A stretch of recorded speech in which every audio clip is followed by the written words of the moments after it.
করতে পারেন।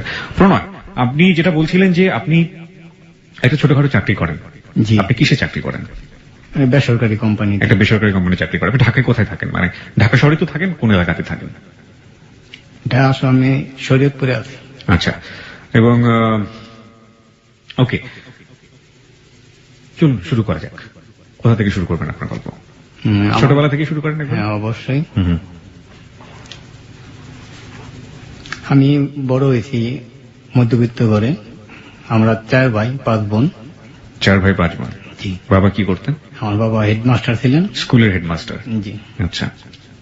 তো আমি ছোটবেলা থেকে লেখাপড়ায় খুব ভালো ছিলাম। আমার লেখাপড়া খুব সীমিত, এসএসসি পাস করছি।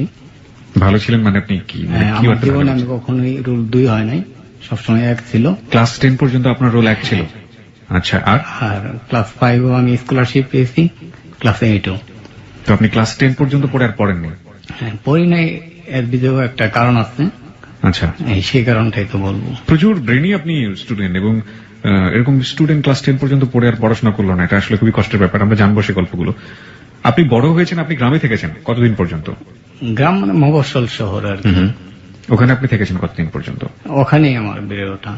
আচ্ছা, আপনার আমার শ্রোতাদেরকে একটু আইডিয়া দেওয়ার জন্য আপনার এজটা যদি গড় এভারেজটা বলতেন, যে আপনি এখন বর্তমানে কোন এজে বিলং করছেন এবং কোন বয়সে আছেন? 35 এর মতো আপনার বয়স। ওকে, চলুন তারপর।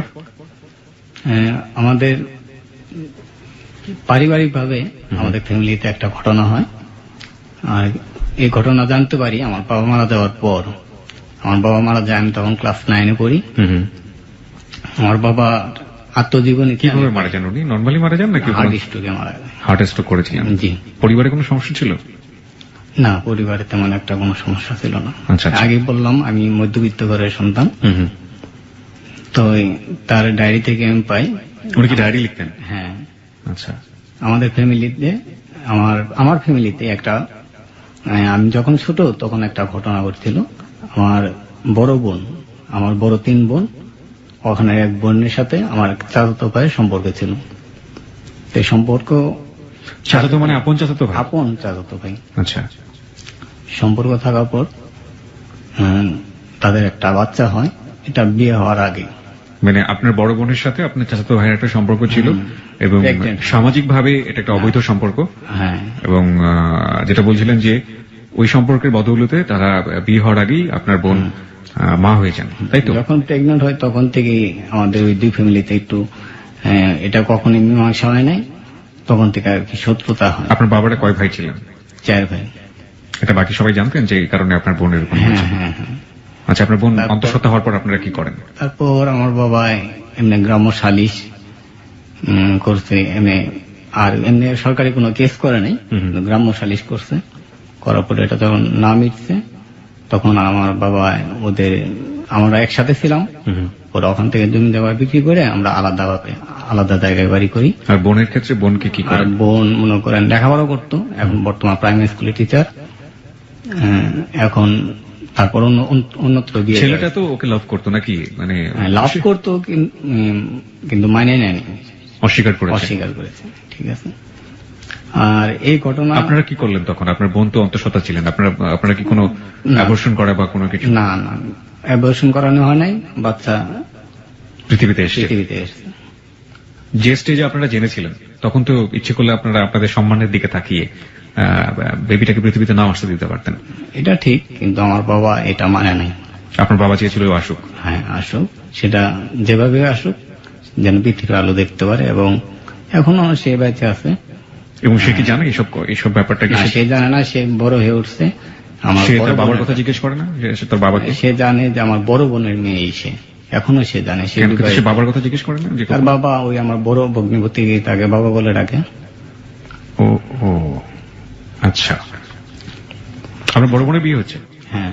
আর যার কাছে বিয়ে হচ্ছে সে জানে কাহিনী? হ্যাঁ, সে জানে। এবং জানার পরে সে সেটা গ্রহণ করেছে? হ্যাঁ, সে মানে নিচ্ছে। ওকে, চলুন সামনে দিকে যাওয়া যাক। আপনি এটা জানতে পারলেন কিভাবে? এটা আমি আমার বাবার ডায়েরি পড়ে জানতে পারি। আর তখন থেকে আর কি আমার জীবনের এই দিকে আসছি। মানে আপনার বাবার ডায়েরি পড়েছিলেন আপনি ক্লাস 9-এ, রাইট? জি।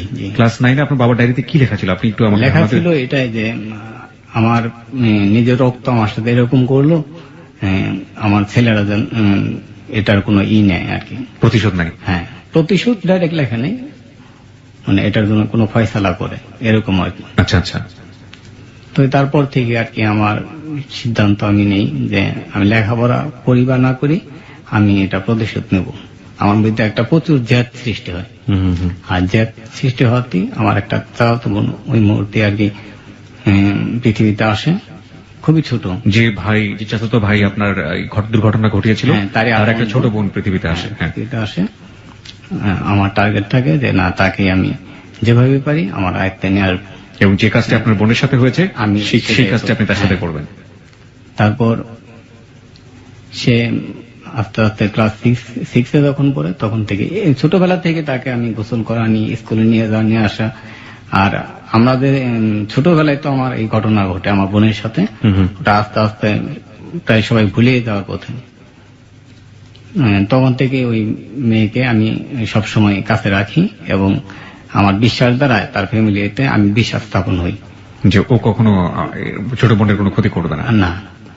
তারপর তার সাথে আমি ক্লাস 6-7 এর সময় 6 যখন পড়ে তখন থেকে তার সাথে মানে রিলেশনশিপ করি, ঠিক আছে। ও কি বুঝতো? কারণ ও তো অনেক ছোট ওই ছিল। বুঝতো না, কিশোরী মেয়েরা তো সাধারণত ওই টাইমে বোঝে না, কিন্তু এমনি আচ্ছা, একটা জিনিস লাইক করতো, অনেক লাইক করতো। এবং আপনি মানে কি ধরনের পলিসি ওকে নিয়েছিলেন? ওকে কোন ছেলেদের সাথে আপনি মিশতে দিতেন? হ্যাঁ মিশতে দিতাম, কিন্তু তেমন ওই মফস্বল এলাকা না। আর আমি যে সময়ের কথা বলতেছি এটা আপনার অনেক আগের, 88-89 কথা। জি জি, তখন একটা মেয়ে সাধারণত এত এখনকার মতন প্রেম ভালোবাসা এগুলা বুঝতো না। আচ্ছা, ওকে। আচ্ছা, তো তারপর তার সাথে যখন এরকম রিলেশনশিপ আমার হইতেছে, এই মুহূর্তে তাদের বাসায় একটা মেয়ে ভাড়া থাকতো, যার কথা আমি বলবো আজকে।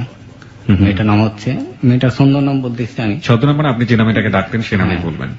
প্রেমা। প্রেমা। আছে। তাদের বাসায় ভাড়া থাকতো। তো সেই মেয়ে আমাকে খুবই লাইক করতো। আপনি যে প্রেমা বলছেন এবং আপনার নাম যেখানে প্রণয় বলছেন, আপনার আসল নাম তো প্রণয় না, প্রণয় তো প্রেমাই আপনাকে ডাকতো। জি তাই না? জি জি। ওকে।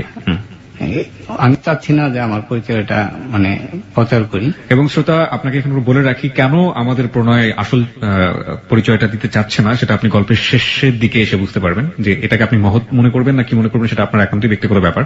তবে পরিচয়টা আসলে যে কেন দিতে চাচ্ছে না সেটা বুঝতে হলে আপনাকে একেবারে গল্পের শেষ পর্যন্ত শুনতে হবে। জি, সামনের দিকে যাই। মেয়ে আমাকে লাইক করতো, এর কারণ হইতেছে আমি সামাজিক ভাবে কিছু মানুষের উপকার করতাম, রক্ত দেওয়া বা কাউকে কেউ অভাবে করলে তাকে সাহায্য করা, বা কেউ বিপদে পড়লে তাকে সাহায্য করা, এরকম অনেক কিছু করতাম ছোটবেলা থেকে। এই জন্য এই মেয়েটা আমাকে খুবই লাইক করতো। লাইক করার পর সে আমাকে প্রেমের প্রস্তাব দেয়। তখন সে নিউটেনে পড়ে। আর আপনি পড়াশোনা ছেড়ে দিয়েছেন? তখন আমি পড়াশোনা ছেড়ে দিয়েছি। আমি যখন আমার বাবার ডায়েরি পড়ে জানতে পারি, তারপরে আমার লেখাপড়া 9 থেকে বাদ দিই। তারপর আমার বাদ কেন দিয়েছিলেন? কারণ বাদ আপনি তো দিয়েছি আমি যে আমি লেখাপড়া আর করবো না, কারণ আমি তোমার জীবনের লাইফটা আর কি ওই প্রতিশোধের জন্য রেখে দিয়েছিলাম। আপনি লেখাপড়া করার পাশাপাশি করতে পারতেন। এটা তখন আসলে আমার মাথায় এরকম আসে নাই, তখন শুধু এই জেদের কথাই আসছে। আমার সার্টিফিকেট আমি ছিঁড়ে ফেলেছি। আচ্ছা আচ্ছা। আচ্ছা, যাই হোক, ওই মেয়ে আমাকে এরকম লাইক করে, লাইক করার পর আমাকে প্রস্তাব দেয়। প্রস্তাব দেওয়ার পর তখন আমি বলি যে আমি তো এরকম, তাকে আমার গোপন কথাটা বলি এবং তাকে আমি বিশ্বাস করতাম, ঠিক আছে। প্রথম আপনি মানে আপনার প্রতিশোধের যাকে নিবেন তাকে নিয়ে আপনি প্রথম আপনার হ্যাঁ। ওই মেয়েটিকে বললেন। এর আগে আমার কোনো বন্ধু বান্ধব বা আত্মীয় স্বজন কাউকে বলিনি আমার কথাটা বলি। আর এই লেখাপড়া বাদ দেওয়ার কারণে এবং এটার কারণে বন্ধু বান্ধবের পাল্লায় পরে তখন থেকে আমি নেশা করতাম। কি নিতেন? এরকম গ্রাম্য আমাদের এলাকায় উপজাতীয়দের মদ খাইতাম। তারপর পরবর্তীতে আমি হেরোইনে আসক্ত হয়েছিলাম। আচ্ছা, যাই হোক, সে আমাকে প্রস্তাব দেওয়ার পরে আমি যখন তাকে এগুলা খুলে বলতেছি, তারপরও সে আমাকে ভালোবাসে। পরে আমি বলছি যে আমি তো এরকম নেশাবানি করি, আর আমার তো জীবনটা অন্যরকম, আমি তো সারা জীবনের জন্য জেলেও যাইতে পারি, ফাঁসি হইতে পারে, কারণ আমি তো রিস্ক নিছি। আর মেয়েটা যেহেতু ছোট তুমি জানোই। সে এটা মানে না। সে বলে যে আমি যদি তোমাকে সত্যিকার ভালোবাসে থাকি তাহলে আমি তোমার এই পথ থেকে নিয়ে আসতে পারবো, আর তোমার যা ইচ্ছা তুমি করো। পরে এক পর্যায়ে তার ভালোবাসার কারণে আমি ওই পথ থেকে ফিরে আসি। না, ফিরে আসার আগে আমি একটু কিছু জানতে চাই আপনার কাছ থেকে। সেটা হচ্ছে আপনি বলছিলেন যে মেয়েটার যখন ক্লাস 6 বয়স বা ক্লাস 6 বা 5 পড়ে, তখন আপনি তাকে প্রস্তাব করেন বা কিছু একটা এরকম বলছিলেন, ভালোবাসার প্রস্তাব করা বা ওইদিকে তাকে নিয়ে আসা বা ওই জিনিসগুলো বোঝানো। এই ব্যাপারটা কতদিন পর্যন্ত ছিল আপনাদের মধ্যে? এই ব্যাপারটা তো ছোটবেলা থেকে তাকে ভালোবাসি এই কথা তো আর আমি বলি নাই। তার সাথে আমার শারীরিক সম্পর্ক করাটাই মূল উদ্দেশ্য ছিল। এটা কি কখনো হয়েছে আপনার তার সঙ্গে? হ্যাঁ, হয়েছে। শারীরিক সম্পর্ক হয়েছে? হ্যাঁ, হয়েছে। তখন তার বয়স কত ছিল? 12-13। 12-13। ওই সময় আপনি প্রতিশোধ নেওয়ার চেষ্টা করেছিলেন যেভাবে হোক তাকে? আমার মাথায় তখন থেকে চিন্তা ভাবনা আমি প্রতিশোধ নেব। তখন আমার হিতায় জ্ঞান ছিল না বললেই চলে। এই মেয়েটা যে এত ছোট তখন আমি আর ভাবি নাই। তো ওই মেয়েটা কখনো তার বাবা মাকে বলে দেয়নি যে এই ছেলে আমাকে এইভাবে শারীরিক সম্পর্কে যাচ্ছে বা ফ্রেন্ডের না, কখনো? সে আমাকে ওই এমনি ভালোবাসার কথা বুঝতো কিনা জানি না, সে আমাকে লাইক করতো খুবই, এবং এক ধরনের সাপোর্টও দিত? সাপোর্ট দিত। কতদিন ছিল আপনাদের এই সম্পর্ক, শারীরিক সম্পর্ক? এটা সে বুঝমান হওয়ার পর থেকে তো সে আমাকে লাইক করে। আর এটা সে ক্লাস 9 পর্যন্ত যখন পড়ে তখন পর্যন্ত ছিল। ক্লাস 7 থেকে 9, প্রায় 2 বছরের মতো। 2 বছর। ওকে। এই সময় কি সে অন্তঃসত্ত্বা হয়েছিল বা এরকম? না, আপনার না, এটা কখনো অন্তঃসত্ত্বা হয় নাই। এটা আমার ব্যাড লাক হইতে পারে। আপনি এখনো সেটা মনে করেন? হ্যাঁ, মানে আপনি এখনো প্রতিশোধের ব্যাপারে? না, এখন আর প্রতিশোধ তো প্রশ্নে ওঠে না। আচ্ছা, এখন তো ওকে, আচ্ছা ঠিক আছে, আমরা আপনার ওই গল্পে যাই। আপনি যেটা বলছিলেন যে আপনার ওয়াইফ কি করলো, ফিরানোর চেষ্টা করলো বা কিছু একটা? হ্যাঁ, পরে ওই প্রেমা সে আমাকে প্রস্তাব দেওয়ার পরে আমি তো তাকে বুঝাইলাম, সে বুঝে না। পরে আস্তে আস্তে সে আমাকে এই পথ থেকে ফিরে নিয়ে আসলো। আস্তে আস্তে নেশা থেকেও সে আমাকে ফিরে নিয়ে আসলো। ভালোবাসা যে নেশা থেকে ফিরে নিয়ে আসতে পারে সে, এটা তার জ্বলন্ত প্রমাণ। সে আমাকে পুরোপুরি নেশা থেকে ফিরে নিয়ে আসে। নিয়ে আসার পর সে তখন লেখাপড়া করে, কলেজে উঠলো। কলেজে ওঠার পর তাদের ফ্যামিলিটা এত সচ্ছল ছিল না। প্রেমাদের? প্রেমাদের। আমি যতদূর পারছি তাকে হেল্প করছি। আর তাকে ওই তখন থেকে তাকে আমি ভালোবাসা শুরু করছি। এক পর্যায়ে সে আমাকে বলতেছে। আপনি তাকে ভালোবাসার এক পর্যায়ে কি আপনার ওই মেয়েটার সাথে সম্পর্ক ছিল, শারীরিক সম্পর্ক, যাকে আপনি প্রতিশোধ নিতে চাচ্ছিলেন? হ্যাঁ, যাকে প্রতিশোধ নিতে চাচ্ছিলাম তার রাস্তা থেকে তো সে আমাকে ফিরিয়ে নিয়ে আসলো প্রেমা। না, কিন্তু আমি জানতে চাচ্ছিলাম যে প্রেমা তো আপনার লাইফে আসতে চাচ্ছে, হ্যাঁ, এবং একই সাথে ওই মেয়েটা আপনার লাইফে এক্সিস্টিং আছে। জি। তো প্রেমা তো রাতারাতি পারে নাই, প্রেমা নিশ্চয়ই ব্যাপারটা জানতো। হ্যাঁ। তো ওই জানা অবস্থায়ও কি, প্রেমা থাকা অবস্থায় কি আপনার সাথে ওই মেয়েটার শারীরিক সম্পর্ক ছিল? না, পরবর্তীতে আর ছিল না। আচ্ছা, ঠিক আছে। তো 2000-এ ওই মেয়ের কথায় আমি রাজি হই এবং তার সাথে আমার প্রেমের সম্পর্ক চলে। সে লেখাপড়া করত। তখন থেকে তার সাথে আমার দীর্ঘ 7 বছর প্রেমের সম্পর্ক ছিল। সেই গল্পগুলো আমরা একটু জানতে চাই। 2000 থেকে 2007 পর্যন্ত। আমার বাড়ির ঠিকানাটা আমি এমনি বলতে পারি, ঠিক আছে? আমার বাড়ি শেরপুর। আমার মনে হয় বিস্তারিত আপনার না বলাটাই ভালো। হ্যাঁ, ঠিক আছে। আর তখন থেকে তার সাথে আমার প্রেমের সম্পর্ক ছিল 7 বছর। এই 7 বছরে সে আমাকে, আমিও তাকে বিয়ের প্রস্তাব দিছি। সে আমাকে বলছে যে আমার ফ্যামিলি, তারা 2 ভাই 2 বোন, যেহেতু তারা অসচ্ছল ফ্যামিলি, সে বড় সংসারে। সে বলতেছে আমি লেখাপড়া করতেছি, আমার ইচ্ছা আমি চাকরি কইরা আমার ভাই বোনদেরকে লেখাপড়া করব আর তাদেরকে প্রতিষ্ঠিত করবো। আমি বড়, এটা আমার এক ধরনের একটা ইচ্ছা। আমি চাচ্ছি যে তারপরে আমার ভাইদের প্রতিষ্ঠিত করে আমরা বিয়ে করব। এই 7 বছরে সে এমনিতেও আমার সাথে মনে করেন অনেক জায়গায় ঘুরছে, থাকছে, ফিরছে, কিন্তু তার সাথে আমার কখনো শারীরিক সম্পর্ক হয়নি। যেটাও আপনার রিভেঞ্জের কারণে অন্য একটা মেয়ের সাথে হয়েছিল, সেটা কখনো লাভের জায়গাতে হয়নি আপনার?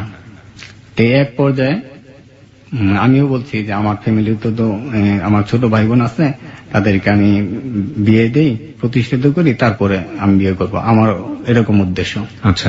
আস্তে আস্তে আমার বোন 2টারে বিয়ে দিই। আর ভাই, আমার ছোট ভাই 2 ভাইয়ের বিয়ে করাইছি। আমার বোন যে বিয়ে দিচ্ছে, একটা বোন জামাই লন্ডন থাকে, সিলেট, তার বাড়ি সিলেট, লন্ডন থাকে। তার ব্যবসা দেখাশোনার জন্য সে আমাকে সিলেট অফার করে, আপনি এলাকায় যে ব্যবসা করতেছেন, আপনি সিলেটে এসে ব্যবসা করলে আপনার প্রফিট আরো বেশি থাকবে আর আমার একটু ভালো হবে। জি। এই অফারটা আমি মানি না, যে আমি এলাকাতেই থাকবো। তখন সে জানতো যে এই প্রেমার সাথে আমার সম্পর্ক, প্রেমার সাথে মাঝে মধ্যে সেও কথা বলতো। আচ্ছা, আমার একটু জানতে ইচ্ছে করছে, সেটা হচ্ছে যে আপনি যে প্রতিশোধ নেবার কারণে আপনি লেখাপড়া বাদ দিয়ে দিলেন, যে প্রতিশোধ নেবার কারণে আপনি আপনার সার্টিফিকেট ছেড়ে ফেললেন, যে প্রতিশোধ নেবার কারণে আপনি নেশাগ্রস্ত হলেন, এবং যে প্রতিশোধ নেবার কারণে আপনি বলা যেতে পারে যে একটা অপ্রাপ্ত বয়স্ক একটা মেয়ের সাথে আপনি অনৈতিক একটা সম্পর্ক তৈরি করলেন, সেই জায়গাটা থেকে ভালোবাসা আপনাকে সরিয়ে নিয়ে আসে। হ্যাঁ, এটা ও কি করতো, ও আপনার সাথে এমন কি করতো যে কারণে আপনি এই মানে এই জায়গাগুলো থেকে সরলেন, আমাদেরকে একটু বলবেন? এই তো ভালোবাসা দিয়ে সে আমাকে ফিরে নিয়ে আসছে, এটাই সত্য। আর সে আমাকে অন্ধবিশ্বাসে প্রথম দিক দিয়ে সে আমার সাথে রাত্রে থাকতো, কিন্তু কখনো তার সাথে আমার এই প্রেমের সময় কখনো তার সাথে আমার শারীরিক সম্পর্ক হয় নাই। আর সে একটা মেয়ে আমাকে বিশ্বাস করে এরকম ভাবে থাকছে, আমিও অবশ্য তার কোনো ক্ষতি করি নাই। আর তার এক কথায় ভালোবাসা তো আর মুখে প্রকাশ করা যায় না। জি। সে আমাকে যে ভালোবাসা দিতে, এটা অলৌকিক ভাবে আমি ওই পথ থেকে আমার যার জন্য আমার লেখাপড়া বাদ বা আমি নেশাগ্রস্ত হয়ে গেছিলাম না, সেই পথে আমি কিভাবে ফিরে আসছি আমি নিজেও জানি না। দু একটা ঘটনার কথা বলবেন, যে যে ঘটনাগুলো আপনার মনে এখনো দাগ কেটে আছে সেই সময়ের, তাকে নিয়ে? হ্যাঁ, এরকম অসংখ্য ঘটনা জি, আছে। প্লিজ একটু যদি আমাদের সাথে শেয়ার করেন। এই তো তাকে নিয়ে অনেক জায়গায় ঘুরতে গেছি, রাত্রে থাকছি, ঠিক আছে।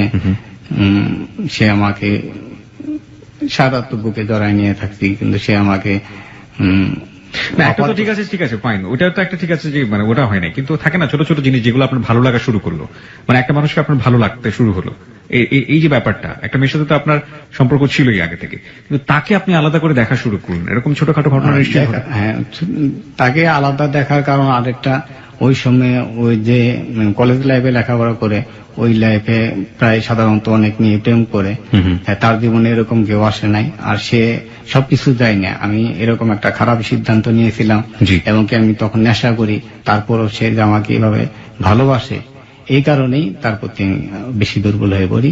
আচ্ছা আচ্ছা, ওকে, এটা একটা অনেক বড় কারণ হতে পারে। এবং সে যখন আপনাকে বলতো যে তুমি নেশা করবা না, বা ওই মেয়েটার ব্যাপার তো সে জেনেই আপনাকে আপনার জীবনে তাকে আমি কথা দিতাম যে করবো না, কিন্তু পরবর্তীতে দেখা গেছে যে আমার নেশা করতে হয়েছে। কিন্তু আস্তে আস্তে সে আমাকে বেশি সময় দিছে, আর এই সময় দেওয়াতে আমি নেশাটা ভুলে গেছি। কত বছর লাগছিল আপনার নেশা ছাড়তে? দীর্ঘ 3.5 বছর। 3.5 বছর লেগেছিল নেশা ছাড়তে। আর ওই মেয়ের সাথে যে অনৈতিক সম্পর্কটা ছিল, সেটা থেকে আপনি বেরিয়ে আসেন কবে?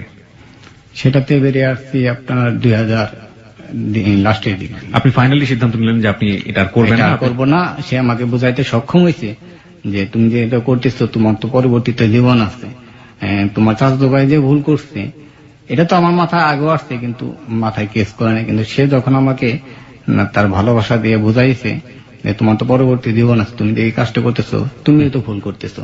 জি। কুকুর কামড়াইলে কি তুমিও কামড় দেবা কুকুরে? আর এভাবে তার মানে ওই সিদ্ধান্ত থেকে আমার আস্তে আস্তে সে আমার সরাই নিয়ে আসছে। ওকে ফাইন, এবার আপনি যান সিলেটের গল্প, আপনি যেখানে যাচ্ছেন। যাই হোক, পরে আপনার 2007-এ 7 বছর যখন তার সাথে আমার প্রেমের সম্পর্ক, এই 7 বছরে বিয়ে হয় নাই।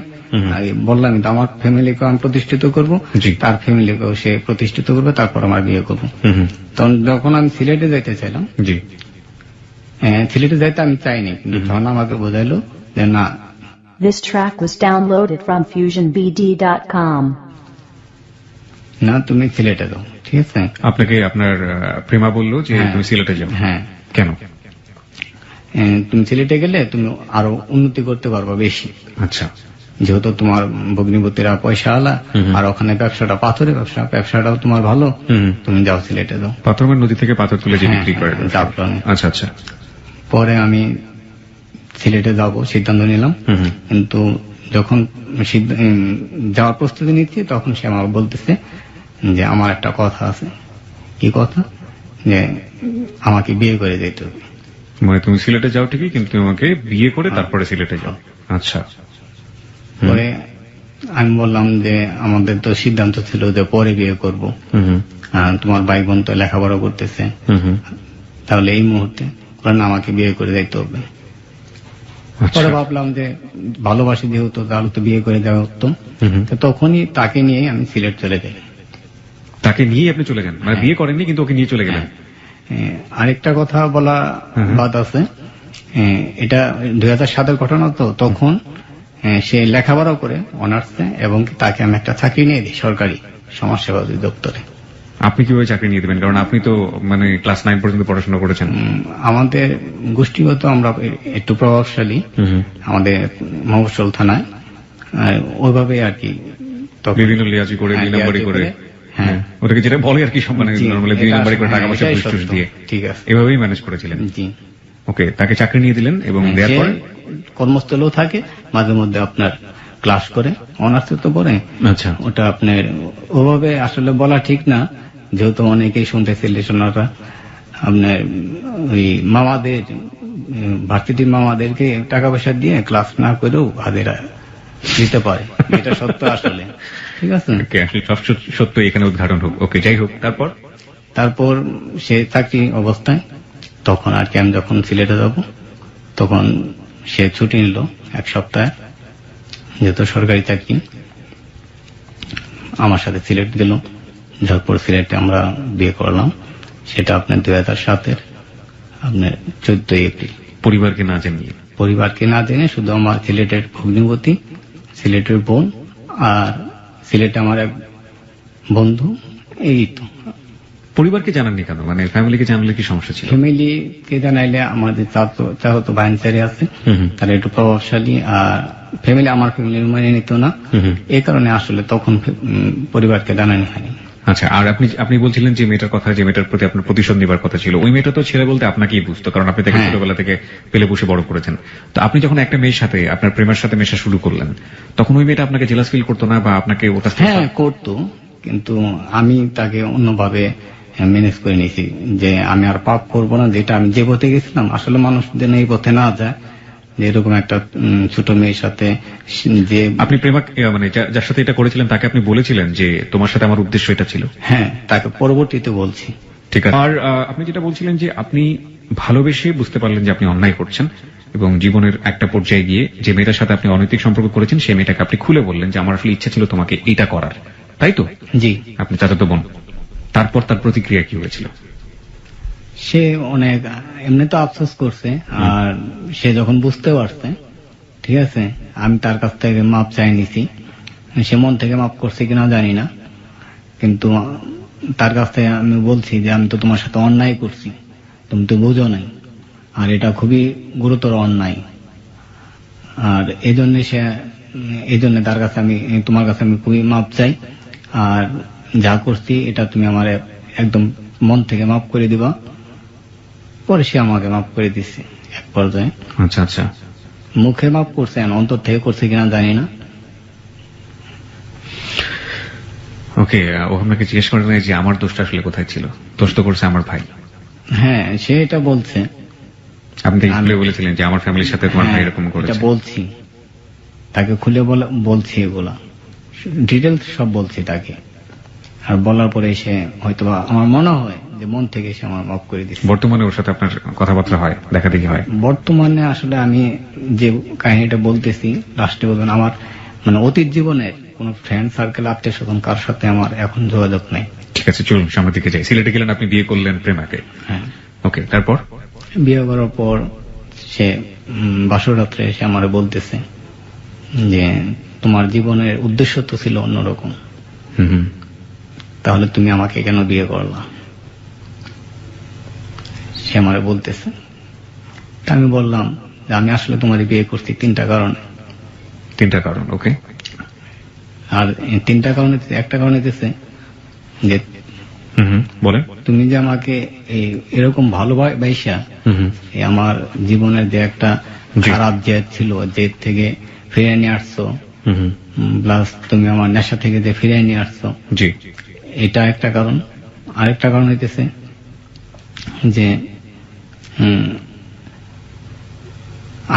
তুমি যে আমাকে ভালোবাসলা, হুম হুম হুম, ঠিক আছে, রবীন্দ্রনাথের আমি একটা কাহিনী পড়ছিলাম, কথা পড়ছিলাম, হুম হুম, সে বলছিল যে তুমি যারে ভালোবাসো তারে কখনো বিয়ে করো না, আর যে তোমারে ভালোবাসেন তাকে তুমি জীবন সঙ্গিনী করিও। ওটাকে বলছিল, সে রবীন্দ্রনাথের কথা বলছে। হ্যাঁ, আমি যত জানি এটা রবীন্দ্রনাথের কথা কিনা আমার যথেষ্ট সন্দেহ আছে। যাই হোক, তারপরও আপনাকে এভাবে সে বলেছিল। ওকে, তারপর? না আমি আপনি বললাম। বলেছিলেন, হ্যাঁ আপনি বলেছিলেন। ওকে, তারপর? এই কারণে যেহেতু তুমি আমাকে মনে প্রাণে ভালোবাসে আমার এই পথ থেকে ফিরে নিয়ে আসছো, যে তোমার ভালোবাসার শক্তি দিয়ে তুমি আমাকে নিশ্চয়ই মন থেকে ভালোবাসে, এই কারণে তোমার বিয়ে করছি। আরেকটা কারণ হচ্ছে যে তুমি আমাকে যে এরকম ভালোবাসে যে এরকম নিয়ে আসছো, তুমি তো নিজেও সহসর, আর তোমার ভিতরে যেহেতু কোনো পাপ নাই, আর আমি তো একটা পাপ করে ফেলছি। আদৌ আমি এমনি কোনো মেয়ের সাথে কখনোই সম্পর্ক, শারীরিক তো দূরের কথা, কোনো প্রেমের সম্পর্ক আমার ছিল না। আমার জীবনে এই 2টা মেয়ে আসছে।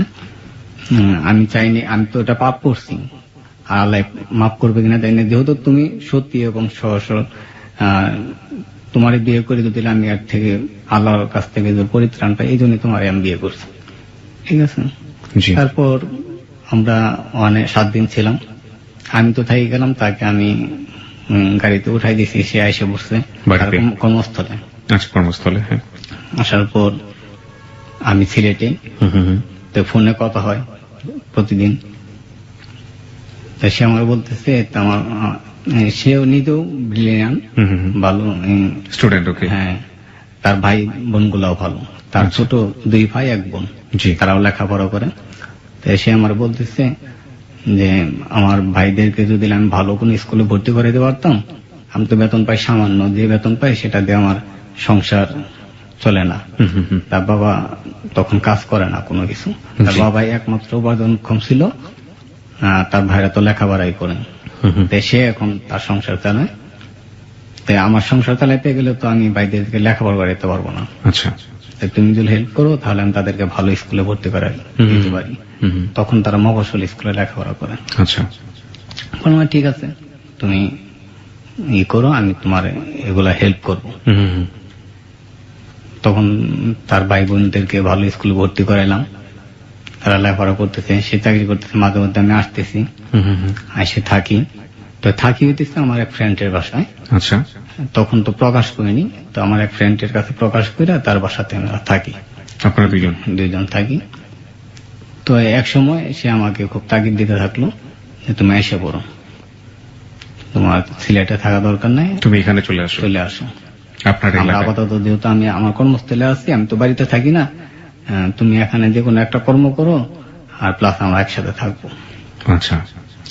তো আমি আসি, আসার পরে সে বলতেছে যে অফিসিয়াল, পরবর্তীতে বলতেছে অফিসিয়াল ডিস্টার্ব করে তুমি আলাদা বাসা নাও, মাঝে মধ্যে আমি তোমার এখানে আসবো, একসাথে এখন থাকার দরকার নেই। এতদিন পর্যন্ত আপনাদের ফ্যামিলিতে কিছু জানানো হয়নি? ফ্যামিলিতে আমার বন্ধু বান্ধব কিছু জানছে, তার বন্ধু বান্ধব কিছু জানছে, আর তার মা জানছে। ওকে। ঠিক আছে। পরে আমরা এরকম, আমি একটা বাসা নিলাম, সেখানে মাঝে মধ্যে সে আসতো, আর আমার ওই বন্ধুর বাড়িতে মাঝে মধ্যে যাইতাম, এভাবে আমরা থাকতেছি। আমি একটা বেসরকারি কোম্পানিতে জব করা ধরলাম, জি। আর সে তো চাকরি করে, এভাবে চলতে থাকলো। তো 2010-এ কাহিনীটা পরবর্তীটাই ডিটেলস বলতে চাচ্ছি। জি, বলুন। 2010-এ তার সাথে আমার তখন বিবাহিত জীবন 3 বছরের। তখন একদিন আমি খুব অসুস্থ হয়ে গেছি। আমি হাসপাতালে, সরকারি হাসপাতালে, জেলা সদর হাসপাতালে ভর্তি। সে আমার সাথে 11 দিন হাসপাতালে ছিল, আমার সাথে আমার পরিচর্যা করার জন্য। হ্যাঁ। তখন আমার বলতেছে যে আমার তো বাড়িতে যাইতে হবে, কেন আমার দাদি অসুস্থ। ওদের বাড়ি আবার শরীয়তপুরে, আমাদের বাড়ি থেকে অনেক দূরে। জি।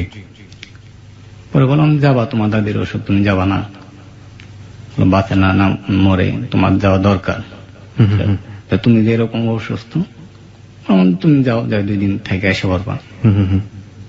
সে এরকম এই কথা বলে পরে আমি তাকে অনুমতি দিই, সে তার বাড়িতে যায়। আচ্ছা। বাড়িতে যায় ফোন দিচ্ছে, আমার ফোন দিয়ে বলতেছে যে আমার দাদি তো অসুস্থ না। তাহলে কেন গেছো? বলে আমার মিথ্যা বলে নিয়ে আসছে, আমার মামারা তো জানে না যে আমার বিয়ে হয়েছে, আর আমি তো জানাইনি, তারা আমাকে বিয়ে দিতে চায়। আচ্ছা, মামার কর্তৃত্ব কেন থাকবে ওদের পরিবারের উপর? বাবা তো বেঁচে ছিলেন। হ্যাঁ, যেহেতু বাবা যে ইকোনমিক্যালি উপার্জন ক্ষম না, ওদের উপর ডিপেন্ডেন্ট, সে কারণে। আচ্ছা, কিছুটা ডিপেন্ডেন্ট। আচ্ছা। পরে আমি বললাম যে তুমি কি করবা? বলে সে বলতেছে যে আমি মোবাইল অন করে তোমার শুনাইতেছি, আমার দেখে যাক, যেহেতু একটা পারিবারিক এরকম, আর দেখে গেলে তো সবকিছু হবে না, তুমি শুনো, দেখো কি কি বলে। পরে আমি শুনলাম, তারে দেখে গেছে এবং তাতে পছন্দ হয়েছে। আমি বললাম তুমি আজকে এসে পড়ো, যেহেতু আমি অসুস্থ, আমি কিন্তু তখন হাসপাতালে। পরে সে এসে পড়ছে, আমার কথা মতো সে এসে পড়ছে। জি। আসার পরে আমি হাসপাতালে 11 দিন ছিলাম। পরে 11 দিন পরে আমি বললাম যে আমি যেহেতু একটু সুস্থ হয়েছি, তো তুমি অফিসে যাও, নাইট করো, আবার যাইতো দিনের বেলা অফিস করো, নাইটে তো আমার সাথে থাকে। এই সময়টা রাতের বেলা কি সে আপনার সঙ্গে থাকতো? হ্যাঁ। তো তার মানে তো তার বাবাও জেনে গিয়েছিল যে কিছু একটা নিশ্চয়ই, তাহলে যে পরিবারে হ্যাঁ, কি তার বলতো? বাবা মা তখন জানে, তার মানে যে কাহিনীটা বলতেছি, তার বাবা মা তখন জানে। যখন জেনে গিয়েছে আপনার সাথে বিয়ে হয়েছে বা কিছু একটা হয়েছে। হ্যাঁ, বিয়ে হয়ে গেছে জানো। তো তাহলে তারা কেন বাধা দিল না? তার মামাদের কেন বললো না যে বিয়ে তো হয়ে গেছে, আবার কেন বিয়ে দিবে? এটা তার বাবা মাকে হয়তো বা বুঝাইছে যে তারা পয়সা আলা, ঠিক আছে, যে দেখে গেছে সে গ্রিস প্রবাসী, আচ্ছা। এই জন্য হয়তো বা। বা কিছু একটা এরকম হতে পারে কিনা যে যে যদি এটা বলতে চাই, যেহেতু আমরা তাদের উপর ডিপেন্ডেন্ট, আর আমার ভাই বোন গুলো ডিপেন্ডেন্ট, নির্ভর করছে, তো কোনো কারণে যদি টাকা পয়সা দেওয়া বন্ধ করে দেয় তাহলে তো বিপদে পড়ে যাবো, এরকম কোনো ব্যাপার স্যাপার কি ছিল? অবশ্যই, কারণ তার টাকা দিয়ে তো তার সংসার চলতো, আর আমি হেল্প করতাম এটা তার বাবা মা জানতো। আমি যে হেল্প করতাম এটা তো তার বাবা মা জানতো। আচ্ছা। তা নাহলে তার সে কত টাকা বেতন পায়, আর এইভাবে পড়ালেখা খরচ প্লাস তাদের সাংসারিক খরচ জানতো, কিন্তু আমার সাথে কখনো তার বাবা মার কথা হইতো না। আচ্ছা, ওকে। আচ্ছা, যাই হোক, তো এর আগে কয়েকটা কথা না বললে, এর আগের কয়েকটা কাহিনী বলি নাই, এটা ভুলে গেছি আমি। জি, বলুন। তার সাথে যখন আমার এই 3 বছরের সম্পর্ক, মানে 2007-এর পর থেকে 2008-এর লাস্টের দিকে, জি। সে বলতেছে যে আমরা হঠাৎ করে তো আমার ভুল হয়ে গেছে, আমি তো প্রেগনেন্ট, ঠিক আছে। আপনার ওয়াইফ বলতেছে আমি হ্যাঁ, প্রেগনেন্ট বা আমি কনসিভ করেছি, ওকে। বলে আমি তো চাচ্ছি না যে এখনই, আমরা তো চাচ্ছি না যে এখনই আমরা এটা প্রকাশ করি। জি। আর মোটামুটি যারা জানা তারা তো জানছি, আর আমি এটা সামাজিক ভাবে প্রকাশ করতে যাচ্ছি যে আর একটু পরে কি করব। আমি বললাম যে তুমি কি করবা, বলে এটা অপারেশন করে ফেললি। কোনো আচ্ছা ঠিক আছে, তুমি যখন চাইতেছো করো, কিন্তু এটা আসলে করা ঠিক না। পরে সেটা আমাদের দুজনের সম্মতিতে করে ফেলানো হয়। ওকে। হ্যাঁ, এর 1 বছর পর তার গর্ভে আবার সন্তান আসে। সন্তান আসার পর এটা সে তো চাকরিস্থলে, তার মা বাবা জানে, তার মা বাবা তাকে চাপ দিতে থাকে যে এখন সন্তান নিলে এটা তো তোর যে বিয়ে হয়েছে এটা তো সামাজিক ভাবে হয় নাই, তোর নিজেরা করছিস, ঠিক আছে, তাহলে এটা অ্যাবর্শন করে ফেলায় পরবর্তীতে বাচ্চা নেওয়া যাবে। তা আমার জানাইছে, আমি বলছি না এটা সম্ভব না। আমি একটু জানতে চাই, সে তখন অনার্সে পড়ছিল আপনি বলছেন, হ্যাঁ। এবং আপনি ক্লাস 10ও কমপ্লিট করতে পারেননি, তো এটা কি না, একটা আমি এসএসসি কমপ্লিট করছি। এসএসসি কমপ্লিট করেছেন আপনি, এসএসসি পড়ুয়া এবং সে অনার্স পড়ছে বা অনার্স কমপ্লিটের দিকে আছে, তো এটা কি আপনাদের একটা সামাজিক ভাবে একটা সমস্যা করতো না পরিবারের কাছে যে এরকম একটা লোয়ার স্ট্যাটাস? সাধারণত আমাদের দেখা যায় যে মেয়েরা বেশি কোয়ালিফাইড হলে, ছেলেরা একটু লোয়ার কোয়ালিফাইড হলে এটা নেয় না, পারিবারিক ভাবে এটা মেনে নেয় না বা সামাজিক ভাবেই নেয় না, তো আপনাদের কি এই জায়গাটায় কোনো সমস্যা হতো? এটা আসলে কখনো হইতো না, কারণ তাকে তো লেখাপড়া করিতেছি আমি, ওকে, ঠিক আছে, তার সাথে সম্পর্ক তো আমার অনেক আগের থেকে, তার লেখাপড়ার খরচ প্লাস সবকিছু তো আমি করিতেছি। আচ্ছা। এটা সে তার থেকে তো হইতো না, তার ফ্যামিলি থেকে আমার মনে কখনো হয় না হতো না। তার বাবা কি করতো? তার বাবা অ্যালুমিনিয়ামের ব্যবসা করতো। অ্যালুমিনিয়ামের ব্যবসা করতো? অ্যালুমিনিয়াম মানে যে বাড়িতে বাড়িওয়ালা ফেরি ফেরি করে যে অ্যালুমিনিয়াম বিক্রি করে, জি। হাড়ি পাতিল গুলো, এগুলো? জি জি জি, চলুন তারপর। যাই হোক, পরে তো আমি বললাম যে বাচ্চা নষ্ট করা যাবে না। সে গোপনে হয়তো বা সে করুক বা তার মা এ করার কোন একটা ওষুধ খাওয়ানোর পর তার অবস্থা সিরিয়াস হয়ে গেছে। সেকেন্ড বেবিটাও নষ্ট করার প্ল্যান? হ্যাঁ, তখন তাড়াতাড়ি তাকে আমি হাসপাতালে নিয়ে গেলাম, ক্লিনিকে নিয়ে গেলাম। নিয়ে যাওয়ার পর ডাক্তার বলতেছে যে এটা অপারেশন করতে হবে, তা না হলে তাকে বাঁচানো যাবে না। জি। এটা কত মাস বয়স পড়ে? কত মাস বয়সটা হয়েছে? 7.5 বা 8 মাস হয়তো বা। 7.5-8 মাস? আচ্ছা। পরে এটা ময়মনসিংহ সদর ক্লিনিক, খুব নাম করা ক্লিনিক, সাইম ক্লিনিক। আচ্ছা 7.5-8 মাস বয়সে তো যেটা হয় যে এমনিতেই বোঝা যায়, 3 থেকে 4 মাস হলে তো একটা মানুষকে দেখলে বোঝা যায় যে হ্যাঁ। She is pregnant. আর অনেক মানুষের কিন্তু বোঝা যায় না তেমন একটা, তখনও বোঝা যায় না। ঠিক আছে, একবারে যে বোঝা যায় না তা না, ভালোভাবে গভীরভাবে দেখলে বোঝা যায়। যদি একটু গোপন করার চেষ্টা করে তাহলে হয়তো বা বোঝা যায় না, তাই তো? তো যাই হোক, তখন ওই ক্লিনিকে তাকে করানি হয়। তার মা বাবা বা কেউ আসে না, তার ভাই আসে, তার ছোট ভাই আসে, আর তার ভার্সিটি পড়া 2টা বন্ধুই আসে।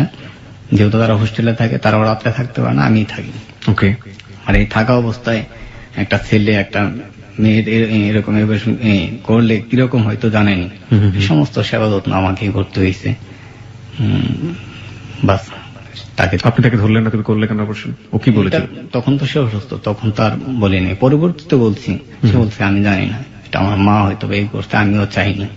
ঠিক আছে, ভয়াবহ রিস্কি ওই সময়টাতে তো, তাই না? তার বাঁচার কথা ছিল না কথাই। আচ্ছা। এরকম। তারপর তাকে সেখান থেকে সুস্থ করে নিয়ে এসে বাড়িতে নিয়ে আসলাম। যাই হোক, ওই আমি যে ঘটনার থেকে এই ঘটনাতে আসছিলাম, আমি হাসপাতালে, তার বাড়ি থেকে সে এসে পড়লো। আসার পর আবার আমাদের হাসপাতাল থেকে নিয়ে এসে আমার বাড়িতে, আমি বললাম যে আমি বাড়িতে যাব। জি। তো আমার বাড়িতে দিয়ে তার কর্মস্থলে সে গেল। তা আমার ফোনে কথা হয়, হঠাৎ করে সে বলতেছে যে আমার মোবাইল ডিস্টার্ব দিতেছে। ঠিক আছে, আর ডিস্টার্ব দিতেছে, তো আমার মনে হয় মোবাইলটা অফ হয়ে যেতেছে। আমি বললাম যে কি হয়েছে, বলে না মাঝে মধ্যে নেটওয়ার্ক পায়, মাঝে মধ্যে পায় না, তার মোবাইল বন্ধ। তা ফোন দিই তার সহ কোনো কলিগের কাছে, সে বলে দেওয়ার মোবাইলটা নষ্ট। 2-3 তার কলিগের সাথে, কলিগের মোবাইল দিয়ে কথা বলছি।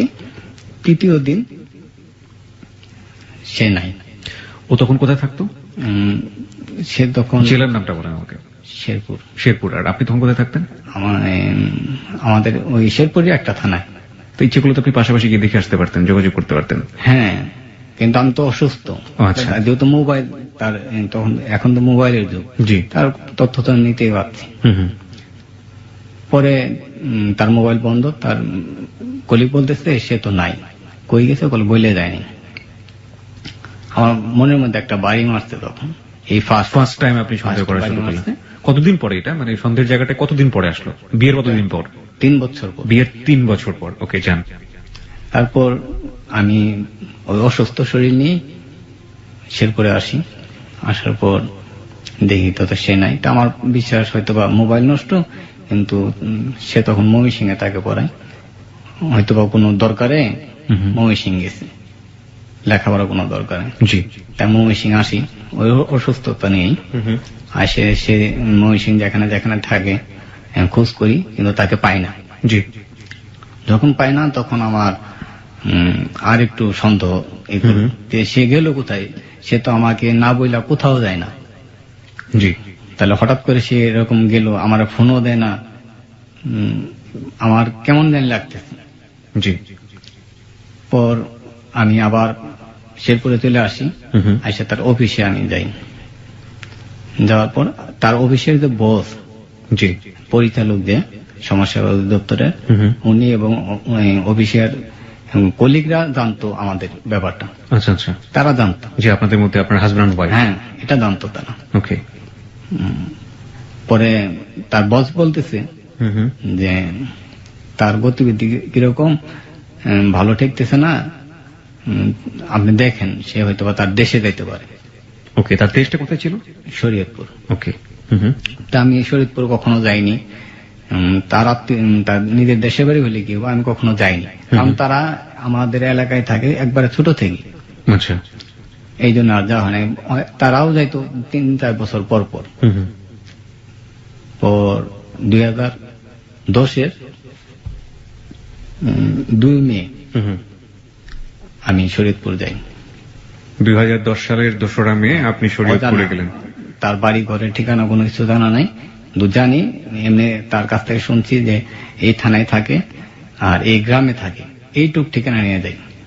আচ্ছা, একটা জিনিস আমার একটু জানতে ইচ্ছে করছে। 3টা বছর একটা মানুষের আপনি ঘর সংসার করলেন, যে মানুষটার সাথে আপনি আপনার জীবনটা বাকি পথটা চালানোর সিদ্ধান্ত নিলেন, সেই মানুষের কাছে তার যেখানে জন্ম, তার যেখানে শেকড়, সেটার ঠিকানা আপনি জানবেন না? ঠিকানা এই পর্যন্ত জানি, মানে তার বাবার নাম জানি, তার মামার নাম জানি, তার গ্রামের নাম জানি, আর তার থানা জানি, কিন্তু কোন বাড়িটা। ও আচ্ছা, বাড়িটার ঠিকানা। বাবা কিন্তু আমাদের এলাকায় থাকে জি। প্রায় 21 বছর ধরে, তাহলে আমি আর কি জানবো? সেটা তো ঠিক, কারণ 21 বছর যেখানে থাকে সেটাই ঠিকানা হয়ে যায়। সেটাই ঠিকানা। খুব স্বাভাবিক, খুবই আর স্বাভাবিক। আমাদের এলাকায় সে বাড়িও করছে পরবর্তীতে, আমাদের বাসায় ভাড়া থাকতো, পরবর্তীতে বাড়ি করছে। আচ্ছা, কতদিনের ফোন যোগাযোগ বন্ধ ছিল আপনার সাথে ওর? আপনার 25 তারিখের ঘটনা, আর এই কদিন তো 25 থেকে 2রা মে, তার মানে প্রায় সপ্তাহখানিকের মতো। সপ্তাহখানেক। ওকে, আপনি গেলেন, তারপর? যাওয়ার পর ওই গ্রামে, জি। আমাদের এলাকার মতন ওদের এলাকা না, একটা মানে আমাদের গ্রামে যেমন একটা মানুষের এগুলো বলা যায় যে অমুকের বাড়ি কোথায়, এটা সরাসরি একজনে বলতে পারে। জি। ওদেরটা হইতেছে আপনার পদ্মা নদীর কাছে, আর এক বাড়ির খবর আরেক বাড়ি ওই দিকের এলাকার লোক জানে না। আচ্ছা আচ্ছা। এটা আসলে কোনোভাবে বাই করতে পারতেছি না। পরে এক লোকের দ্বারায় বললো যে এই লোক, পরে দেখি দেন তার কাকা, ওই কাকা আবার আমাদের ওখানে যাইতো, তার দেখা পাই। এটা আপনার 3 তারিখে দেখা পাই, ঠিক আছে। জি। দেখা হওয়ার পরে তাকে বললাম যে যখন আপনাদের এই প্রেমা আপনাদের এখানে আসছে,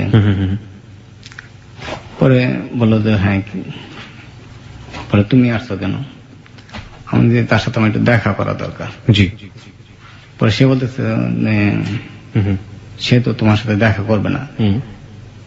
আমাদের কাহিনীটা তখন তার ফ্যামিলিকে সে ডিটেলস বলে ফেলছে, সবাই জেনে ফেলছে। ওর ফ্যামিলিতে সবকিছু বলে দিয়েছে এবং আপনার সম্পর্কে বলে দিয়েছে।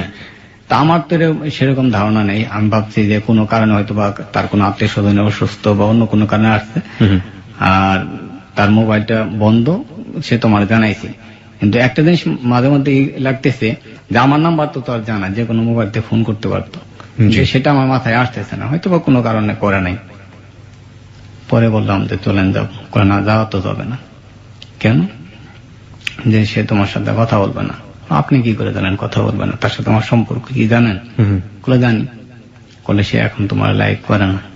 এটা কি বলেন? তার সাথে আমার ঝগড়া হয় নাই, কোনো ফেসাদ হয় নাই, আর আমাদের মধ্যে হঠাৎ করে এরকম। তাহলে তাকে বলেন আমার ফোন দিয়ে বলতে যে তোমার সাথে আমি দেখা করবো না, ফোন দিয়ে যাবে না। বলবো না, তার সাথে আমার দেখা করতেই হবে। পরে ভর্তিতে তারা আমার একটা বলে তো আসো, পরে একটা ঘরে নিয়ে যায় আমার আটকায় তাদের দেশীয় অস্ত্র দিয়ে আমাকে ভয়ভীতি দেখায়। কি বলে আপনাকে? যে দেখ, তোর সাথে তার কোনো সম্পর্ক নাই, তুই তারে ভুলে যা, আর তার আমরা বিয়ে দেবো অন্য জায়গায়।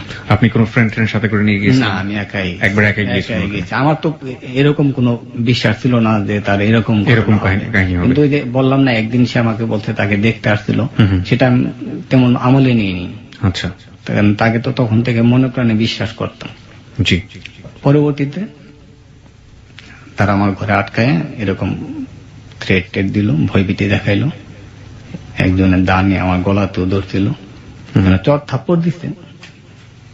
পরে আমি তো নাচর বন্ধা যে আমি তার সাথে কথা বলবো, আমাকে মারি ফেললাম, তার সাথে কথা বলবো। পরে এক পর্যায়ে কোনো ভাই আমার সাথে কথা বলতে দিবে না। তখন ওদের গ্রামের চেয়ারম্যান এক প্রতিনিধি আমার এখানে আসলো।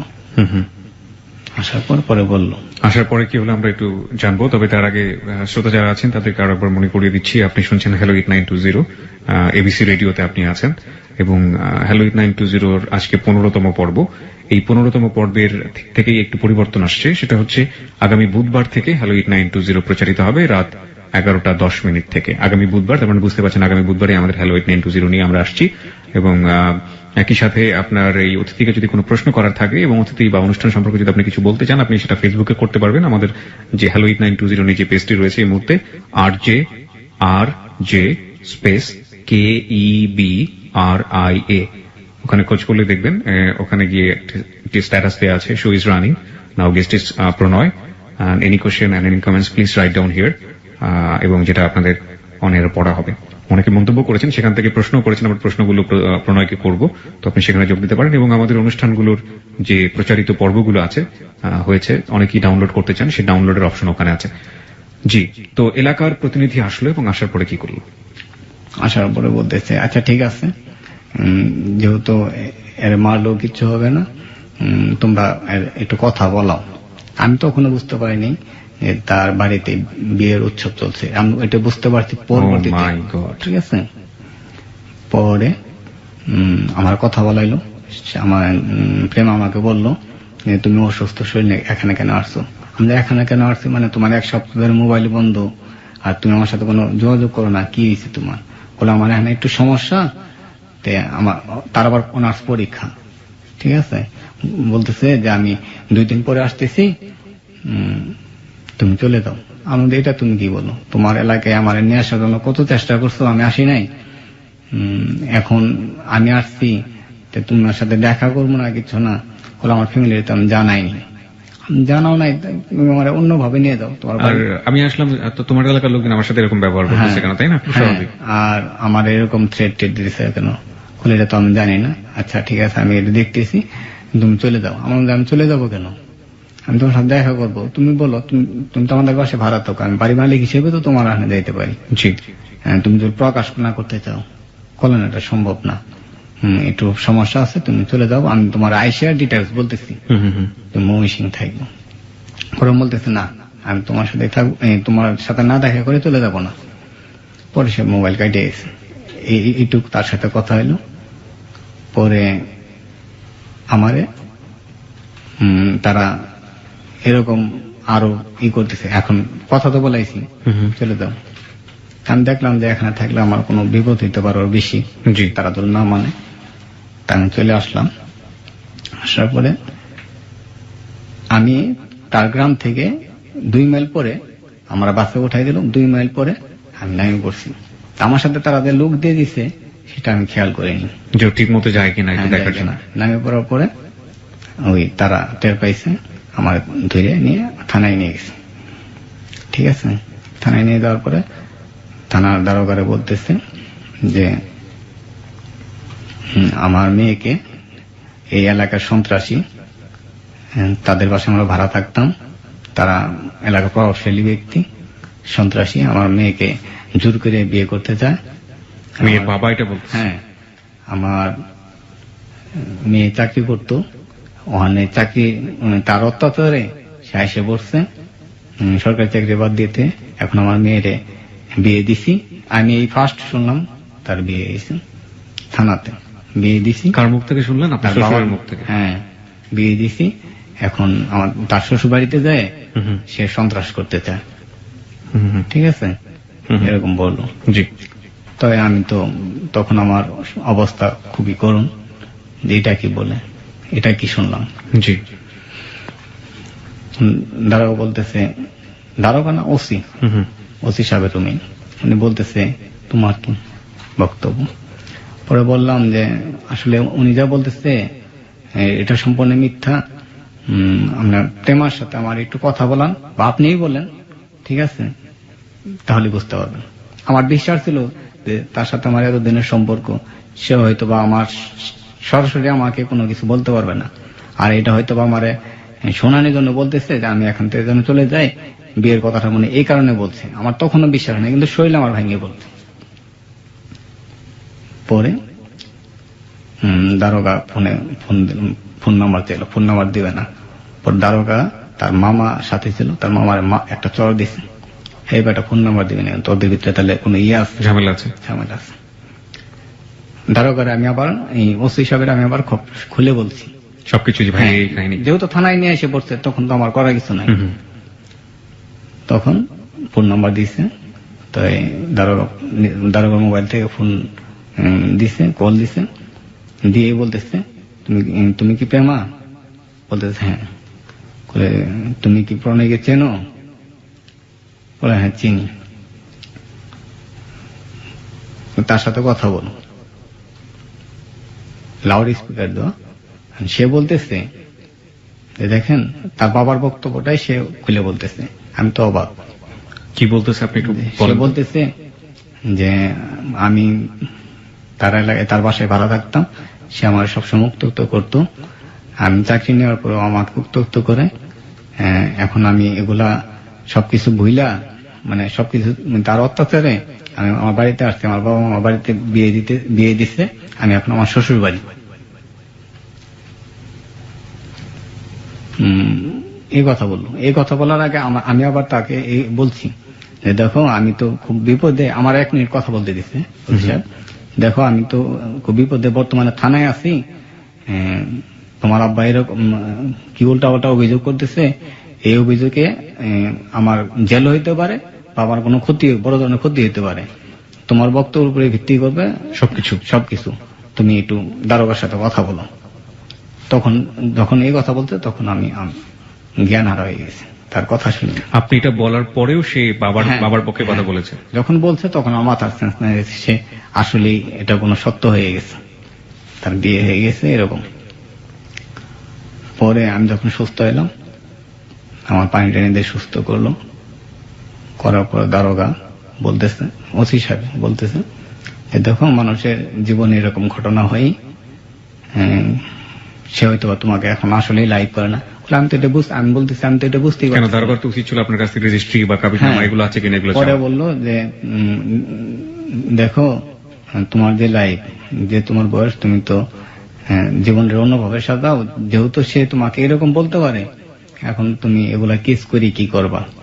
আর তার যদি তুমি সত্যিকার ভালোবাসে থাকো তাহলে তার মতো সে থাকুক, আর তার তুমি ইচ্ছাগুলো ক্ষতি করতে পারো, দেখো তোমার কাছে। আর এরকম তুমি তাকে আইনের মাধ্যমে অন্য কোনো ভাবে তোমার কাছে আসলোই, এরকম পরবর্তীতে আবার তোমার সাথে এরকম করলো, তখন তুমি কি করবে? আচ্ছা, আপনি যে বিয়ে করেছিলেন, আপনাদের কি রেজিস্ট্রি করে বিয়ে করেছিলেন? মানে কাগজটা আপনার কাছে আছে? আছে।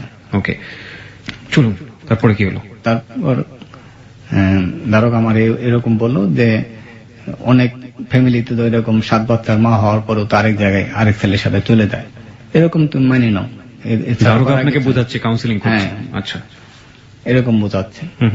পরে আমি নিজে নিজে ভাবলাম যে এখানে তো আর কোনো করার কিছু নাই, এখান থেকে আমি চলে যাওয়াটা আমার উদ্যম। এখন যদি আমি উল্টা পাল্টা বলি তাহলে হয়তো বা পয়সা টয়সা দিয়ে হয়তো যদি আমার আটকায় রাখে তাহলে তো আমি আরেক মুসিবতে পড়বো। জি। তখন আমি চলে আসলাম ওখান থেকে। আচ্ছা, চলে আসার পরে আমি আমার মোবাইল থেকে তার নাম্বার তো বন্ধ, তার ভাইয়ের নাম্বার, তার মামার নাম্বার, ওগুলো নাম্বারে SMS দিলাম। আচ্ছা, কি লিখেছিলেন আপনি? SMS লিখছিলাম যে আমি যা বলতেছি এটাই তো সত্য, আপনারা যেটা করতেছেন এটা মিথ্যা। সে আমাকে তো লাইক না করে তাহলে আমাকে ডিভোর্স দিয়ে তারপর সে বিয়ে করতে পারতো। সে তো সত্যিকার বিয়ে করে, আমার বিশ্বাস নাই বিয়ে করতে, আমাকে ডিভোর্স দিক, আমার সাথে তার সাথে আমার দেখা করান। আজল না করান তাহলে আমি আসছি, যে পর্যন্ত দেখা না করাইছেন এই পর্যন্ত আমি আসছি। আমার তখন অন্ধবিশ্বাস যে তার সাথে আমি দেখা করবো সরাসরি। এটা হয়তো বা তারে আটকায় রেখে বা কোনো চাপে তারে বলাইছে, এরকম আমার বিশ্বাস ছিল না, তারা দেখা করাবে না।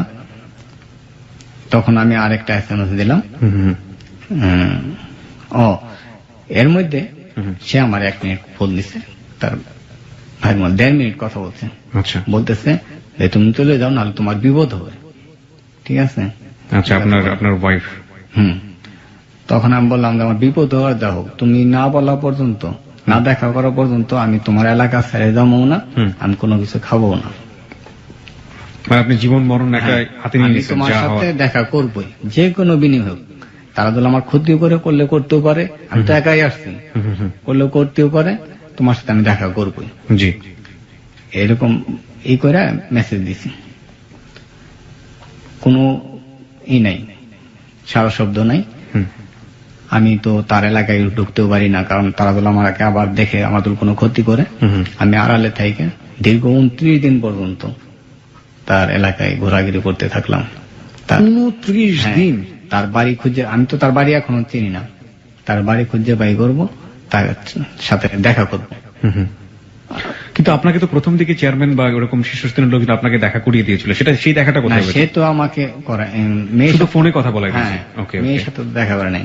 আমার কথা হলো তাকে হয়তো বা কোনো চাপে রাখছে, কারণ সে আমাকে যেভাবে ভালোবাসছে, সে তো এইভাবে কাউরে বিয়ে করতে পারে না। বিয়ে করলে সে তো শিক্ষিত জ্ঞানী, সে আমাকে ডিভোর্স দিয়ে বিয়ে করবে, এরকম তো করার কথা না। আর তার সাথে তো আমার কোনো ঝগড়া খেসত হয় নাই। এই বিশ্বাসটা আমার আসে নাই যে সে আসলেই বিয়ে করে ফেলছে। আচ্ছা, পরবর্তীতে তারা তো দেখা করেই না। পরে তার শ্বশুর বাড়ির ঠিকানা পাইলাম। 29 দিন আপনি কোথায় ছিলেন? ওই এলাকায় কিভাবে ওই থাকতেন? এলাকায় ছিলাম। এটা আসলে খুবই মর্মান্তিক। আমার হাতে তেমন টাকা পয়সা ছিল না। আমি অনেকে অন্যের বাড়িতে ছিলাম, দিন হাজিরা কাজও করছি। আমি জীবনে কখনো কাজ করিনি। এখানে থেকে দেখে আপনি দিন হ্যাঁ। হাজিরা মানে কামলার যে কাজটা। হ্যাঁ, কাজটা করছি, কারণ কাজ আমি পাবো কোথায়? আচ্ছা, আর কি করার কি আছে করতেন আমার? কামলার কাছে? আপনি কি কাজ করতেন? এই যে পাট, আমি কখনো পাট সেলাই নেই। পাট ছিলতেন? সেলানি হয়েছে। তারপর আপনার এই যে ই দিয়ে মেশিন দিয়ে বালু তুলে, ঠিক আছে, ওখানে কাজ আছে একটু, ওই কাজগুলো করতেন? ওই কাজগুলো করছি। This track was downloaded from FusionBD.com. তো আমি টাকা কিন্তু এগুলা রাখতেছি, আমি কিন্তু খাই না, ঠিক আছে। কেন খান? বাস্তবিক আমি কোনো কিছু বিস্কিট আর চা ছাড়া আমি কখনোই খাইনি 29 দিন। 29 দিন বিস্কিট আর এটা চা? মানুষ কিভাবে বাইসে থাকতে পারে জানি না। আমি আমার জীবন লাইফে দেখছি আমি কোনো কিছু খাইনি, আমি বাইসে থাকছি শুধু বিস্কিট আর চা খেয়ে? বিস্কিট আর চাই। আমি জেদ করছিলাম, জীবন তো সে আমার সাথে দেখা না করছে, কিছু খাবো না। সে আসলেই খাবো না, আমার জীবন থাক। আমার অবস্থা খুবই শোচনীয় ছিল। আমি আর পরবর্তীতে কাজও করতে পারিনি। পরবর্তীতে সে আমার সাথে, সে হয়তো বা গোপনে আমার সাথে ফোন করলো। সে ফোন করে কাঁদতেছে, ঠিক আছে। আচ্ছা। একদিন দীর্ঘ মনে করেন 19 মিনিট শুধু কাঁদছে, লাইন কাটিয়ে দিচ্ছে, আর লাইন পাওয়া যায় না, এরকম। তো পরবর্তীতে সে আমাকে ফোন করছে আরেকদিন, এটা 29 দিনের দিন ফোন করছে যে তুমি অমুক জায়গায় আসো, তোমার সাথে আমি দেখা করবো। ও কি জানতো যে আপনি ওর এলাকায় আছেন? হ্যাঁ। ওকে। তার ভাইয়ের মোবাইলে প্রতিনিয়ত তার মেসেজ দিতাম, আচ্ছা আচ্ছা, ওকে। কিন্তু আমি মেসেজের কোনো উত্তর পাইতাম না। আমি জানি যে তারা খুলে দেখতেছে, মেসেজ তো ডেলিভারি রিপোর্ট থাকে, খুলে দেখতেছে, পরবর্তীতে সিম বন্ধ করে ফেলতেছে। আচ্ছা, কিন্তু খুলে দেখে দেখি। পরে তার সাথে আমি দেখা করতে গেলাম ভয়ে ভয়ে, যে হয়তো বা জানি না কি হবে, যদি সত্য হয় তাহলে আমার জীবনে রিস্কও থাকতে পারে। তো তার আগে আমি তার থানায় চিঠি করে গেছি, তার যে থানায়, এই থানায় জিটি করে গেছি যে আমি যে এখানে আসছি এটা তো আর কেউ জানে না। যদি এরকম হয় যে আমার কোনো ক্ষতি হলো, তাহলে তো আর করার কিছু নাই। এই জন্য আমি থানায় জিডি করে গেছি। তারপর গেলাম, যাই তার সাথে দেখা করালো তার মামার বাড়িতে। মামার বাড়িতে দেখা করলো, তার সাথে কথা বললাম। তার বললাম যে আমি কি কোনো তোমার সাথে কোনো ভুল করছি? বলে না, ভুল করো নাই। তাহলে তুমি এরকম করলা কেন? তোমাকে বিয়ে সত্যি সত্যি তোমাকে আসলেই বিয়ে হয়েছে? হ্যাঁ। কথা বলে না। পরে বললাম যে না, এখন আর লুকোচুরি করার কিছু নাই, তুমি আমাকে সত্যি বলো। পরে সে তো কাঁদতেছে, তখনও সে আমার বুকে মাথা রেখে কাঁদতেছে অনর্গল। সে আর আমি শুধু রুমে, হয়তো বা ঘরের আশপাশে কেউ আছে, তো আমরা দুইজনের রুমে ওর মামার বাড়িতে। কাঁদতেছে, অধরে কাঁদতেছে। আমার যে কান্না থামাও, হয়তো বা তোমার সাথে আমার বেশিক্ষণ থাকতে দেবে না, তুমি আমার কথাগুলো উত্তর দাও, আমি চলে যাব। পরে সে বলতেছে, দেখো আমি যদি আমার কোনো পরিচিত ছেলেকে বিয়ে করতাম, এই ফার্স্ট তার মুখ থেকে বিয়ের কথা বাড়াইতেছে, যদি কোনো পরিচিত ছেলেকে বিয়ে করতাম তাহলে তুমি বলতে পারতা যে না আমার এখানে স্বার্থ আছে। যদি কোনো আমার সমবয়সী ছেলেকে বিয়ে করতাম তাহলে বলতে পারতা যে আমার কোনো স্বার্থ আছে। আর তো কাঁদতেছে, এগুলো বলতেছে যে আমি তো বিয়ে করছি এরকম একটা লোকেরে। মানে সে বিয়ে 50 করেছে? up। বিয়ে সে করেছে? একবার বিবাহ করেছে, পরবর্তীতে আবার করছে, সে দ্বিতীয় বিয়ে। আমি এই প্রসঙ্গে পরে যাচ্ছি যে আসলে 50 আপ, কিন্তু আপনি তাকে জিজ্ঞেস করলেন তুমি বিয়েটা কেন করলে? হ্যাঁ, বললো যে আমার সংসারে তারা চায় যে তাদেরকে আরো বেশি প্রতিষ্ঠিত করবে। আমি বললাম যে আমি তো মোটামুটি হেল্প করি, আর আমি তোমাকে তো বলিনি, এখনই চাপ দিনই যে না আমি তোমাকে তোমার ফ্যামিলির কাছ থেকে ছিনিয়ে নিয়ে আসবো। আর যদি তুমি থাকতা তোমার যে আয়, চাকরির আয়, এটা তো আমি কখনোই নিতাম না, এটা তোমার ফ্যামিলির পিছিয়ে বের করতে। আর প্লাস আমিও তো এখনো দিই তোমার ফ্যামিলিতে। জি। এগুলো তোমার একবারও মনে পড়ে নেই। এই শুধু সে কান্নাকাটি করে, আর কোনো কথা বলে না। পরে আমি বললাম যে তুমি তো মুসলমান, আর তুমি যেহেতু জ্ঞানী, তুমি তো জানো যে একজনের বউ থাকাতে এরকম বিয়ে করাটা ঠিক না, এটা যায় না, পাপ। পাপ, হ্যাঁ। আর এই ঘর থেকে তুমি তো আমার ডিভোর্সও দেওয়া নেই, আমার সাথে তো তোমার রেজিস্ট্রি হয়েছে, কলমে পড়ে সাক্ষী রাখি তো বিয়ে হয়েছে। জি। তোমার এই অবস্থায় তুমি যে অন্যের একটা ছেলের বিয়ে করলা, তার সাথে যতদিন থাকবা সেটাও পাপ, তোমার গর্ভে সন্তান আসলে সেটাও পাপ। তুমি এরকম করলা কে? হ্যাঁ, তো কাঁদতেছে, খালি বলতেছে তুমি আমার মাফ করে দাও, আমার আর করার কিছু নাই। মনে মনে না, চলো যা হয়েছে হয়েছে, চলো তুমি আমার সাথে চলে যাবো। বলে না, এখান থেকে গেলে আমারও মরতে হবে, তোমাকে মরতে হবে। আমি তাহলে তুমি পরবর্তীতে আসো, তুমি কি করো? করো না, আমি আর এই পথ থেকে যাবো না, তুমি আমার ভুলে দাও। এই ফার্স্ট সে আমার বললো যে তুমি আমার ভুলে দাও। সে কিন্তু আমার বুকে। আমার মধ্যে এটা কিভাবে সম্ভব? কারণ দীর্ঘ 10 বছরে তোমার সাথে আমার সম্পর্ক, আমি তোমাকে আমি ভুলবো কিভাবে? তোমাকে ভোলার মতন কোন আমি পারতেছি না, আমি কখনোই তোমার বলতে পারবো না। তুমি কিভাবে বলছো এটা আমি জানি না, আর তোমার সাথে আমি কোনো অন্যায় করছি কিনা এটাও আমি জানি না। তুমি যেটা করছো, তুমি আমার লাইক করো না, তুমি আমার ডিভোর্স দিতা, আমি তোমার জোর করে রাখতে পারতাম। জি। কোনো না, এটা ডিভোর্স হবে না, আমার বিশ্বাস তুমি আমার কোনো ক্ষতি করবে না। প্রেমা বলতেছে আমার বিশ্বাস তুমি আমার কোনো ক্ষতি করবে না, আর তোমার আমি ডিভোর্স দেবো না এই জন্যই, আমার যদি এটা পাপও হয়, পাপ হোক, পরকালে যেন তোমাকে আমি পাই, এরকম আর কি উল্টা পাল্টা বলতেছে। সে পরবর্তীতে সে বললো যে তুমি আমার ভুলে দাও। এরপরে তার মামা আসলো, তারা নিয়ে গেল, আমার আর কথা বলার কোনো সময় দিল না। ঠিক আছে, আপনি কি করলেন তখন? তখন আমার বললো যে তুমি এখন কি করবা, তুমি চলে যাও, তোমার তো দেখা করাইছি, তোমার উদ্দেশ্য হয়েছে। বললাম হ্যাঁ আমি খুশি, আপনি আমার দেখা করাইছেন, এটা আমি খুশি, আমার আর করার কিছু নেই, আমি চলে যাব। পরে আমি সেখান থেকে এসে বসছি।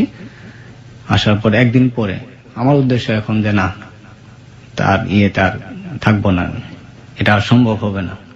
কিন্তু তারপর কেন যেন মনে হয়েছে যে তাকে কি তার বিয়ে মনে হয় নাই। আমার তখনও বিশ্বাস হয় না, কারণ আমি তো আসলে প্রমাণ জানি না। মানে তার শ্বশুর বাড়ির ঠিকানা আমি বাই করবো, দেখবো যে আসলে বিয়ে হয়েছে কিনা, এই উদ্দেশ্যে তখন থাকলাম। পরে এক পর্যায়ে তার শ্বশুর বাড়ির ঠিকানা পাইলাম, পাওয়ার পর দেখলাম যে আসলে তার বিয়ে হয়েছে। কিভাবে বুঝলেন? তার শ্বশুরবাড়িতে বিয়ে হইলে অনুষ্ঠান হয় না? জি। অনুষ্ঠান হয়েছে, আশপাশের এলাকার লোকদের কাছ থেকে তথ্য পাইছি, খাওয়া দাওয়া করাইছে। হ্যাঁ। আচ্ছা, আর বিয়েটা কার সাথে হয়েছিল? বিয়েটা হয়েছিল লোকটা গ্রিস প্রবাসী। ঠিক আছে। বয়স কত? 50 আপ। এবং অর্থ সম্পদ, যেহেতু ইউরোপ কান্ট্রিতে থাকে, অর্থ সম্পদ 23 বছর ধরে সে গ্রিসে থাকে, অবশ্যই অর্থ সম্পদশালী। আচ্ছা, প্রেমা কি এখন গ্রিসে আছে নাকি বাংলাদেশি? এখনো বাংলাদেশে আছে। আমার তো কাহিনী শেষ হয়। জি, প্লিজ বলুন। সে